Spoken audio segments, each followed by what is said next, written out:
wasn't that it had become an addiction, but my feet turned toward the supermarket. I should have gone somewhere else, away from home where there was less chance of being recognized. Although, who am I kidding? In our small town, everyone knows everyone, if not directly, then through someone. Anyway, when I paid for my drink, I read the humiliating sympathy in the cashier's eyes. Everyone around here knows I've been drinking lately, and everyone around me knows why. I don't know what depresses me more, the fact that Lisa cheated and left me, or the understanding looks of acquaintances and strangers. Hi, I heard the mocking voice of Patricia, Lisa's friend and colleague with whom she works at school, from behind me. Are you trying to drown your little problem with alcohol? I looked at her incomprehensibly, and then asked her again. A little problem? You mean Elizabeth? In a way, she grinned, looking me in the eye. You're speaking in riddles. Dowie, I mumbled. I'm certainly worried about Elizabeth leaving, and it's not a small problem for me. She laughed and mockingly showed me 2 fingers on her right thumb and forefinger, 3 inches apart. We already know about your baby. Poor thing. She gave a grotesque look of sympathy. But don't feel bad. Sooner or later, you'll find someone who will be satisfied with your size. But it's not likely to be in this town. What are you talking about? I was indignant. What nonsense. Patricia laughed again. Lisa said that the divorce will be easy. Is that true? If there are difficulties, everyone will know about your problem. Did she send you? I asked, feeling anger boiling up. Like blackmail? No, she giggled again. Oh, blackmail, kid? Just thinking out loud. She looked me in the eye for a few seconds with a mocking smirk, and then added, I'll tell Lisa you'll be good, okay? Lisa's going to throw a party to celebrate her divorce, and you're not invited. I didn't drink alone that night. I felt I shouldn't drink alone. I went to Rick's. Although he doesn't encourage it, there seemed to be something in my eyes that made him let me in without a word. Quietly exchanged a few words with his wife. Sheila and we settled down at the table. A few minutes and 3 shots passed in silence and glances, and then I told him what he already knew from the rumors, about Lisa's betrayal and departure, and about today's conversation with Patricia. Unexpected.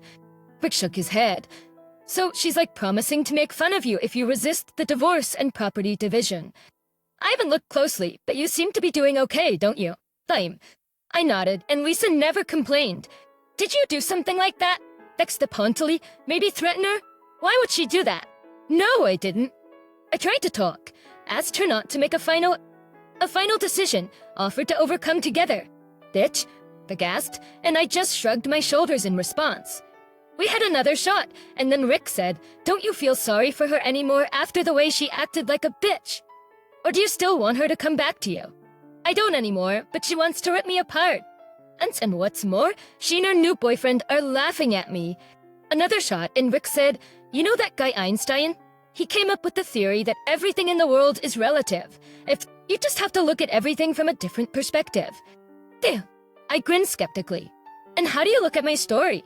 That's from the other side. The killer side? I hate you. Elizabeth yelled and her face was crimson. It's you. You're the one spreading these rumors. Do you realize I can't work at the school anymore? Everyone thinks it's their duty to show me their fist. Against fans. I don't know what your problem is. Lisa, Rick said with some bewilderment, but realizing that Rick had caused it.